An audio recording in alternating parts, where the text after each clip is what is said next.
ಸನಾತನ ಧರ್ಮದಷ್ಟು ಸೈಂಟಿಫಿಕ್ಕು ನಾನು education minister ಆದರೆ SSLC ಆದಮೇಲೆ ಆಮೇಲೆ 5 ವರ್ಷ ನಾನು ಎಲ್ಲರಿಗೂ ಟೀಚ್ ಮಾಡೋ ಸಬ್ಜೆಕ್ಟು ಸನಾತನ ಧರ್ಮ.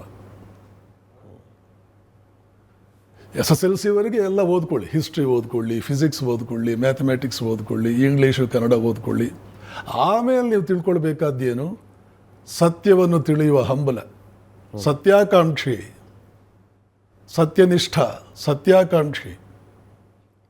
ಆ ಸತ್ಯಾಕಾಂಕ್ಷಿಯಾದ ವ್ಯಕ್ತಿಗೆ ಅವನು ಯಾವ ಕಾಲಕ್ಕೂ ಅವನಿಗೆ ಸಹಾಯಕ್ಕೆ ಬರುವುದೇ, ಅವನ ನೆರವಿಗೆ ಬರುವುದೇ ಏಕಮೇವ ಮಾರ್ಗ. ಯಾವುದು ಆ ಮಾರ್ಗ ಅಂತ ಕಂಡು ಹಿಡಿದು ಆ ಮಾರ್ಗಕ್ಕೆ ಸನಾತನ ಧರ್ಮ ಅಂತ ಹೆಸರಿಟ್ಟಿದ್ದು. ಮೊದಲೇ ಸನಾತನ ಧರ್ಮ ಕಂಡು ಹಿಡಿದುಬಿಟ್ಟು ಸತ್ಯಕ್ಕೆ ಇದು ಏಕಮೇವ ಮಾರ್ಗ ಅಂತ ಹೇಳಿದ್ದಲ್ಲ.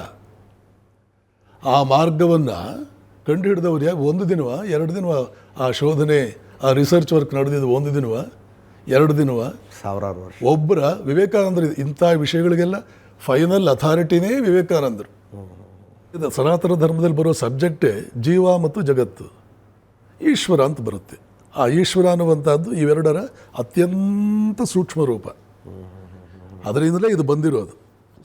ಜೀವ ಜಗತ್ತು ಎರಡೇ ಸಬ್ಜೆಕ್ಟ್ ಅಂದ್ಕೊಂಡ್ರೆ ಅದನ್ನೇ ಪ್ರವೃತ್ತಿ ನಿವೃತ್ತಿ, ಕ್ಷೇತ್ರ ಕ್ಷೇತ್ರಜ್ಞ, ಆಬ್ಜೆಕ್ಟ್ ಆ್ಯಂಡ್ ಸಬ್ಜೆಕ್ಟ್, ಹೀಗೆ ಮುಂದಿನ ದಿನಗಳು ಎಲ್ಲ ಎಲಾಬ್ರೇಟ್ ಮಾಡ್ಕೊಂಡು ಬಂದವು.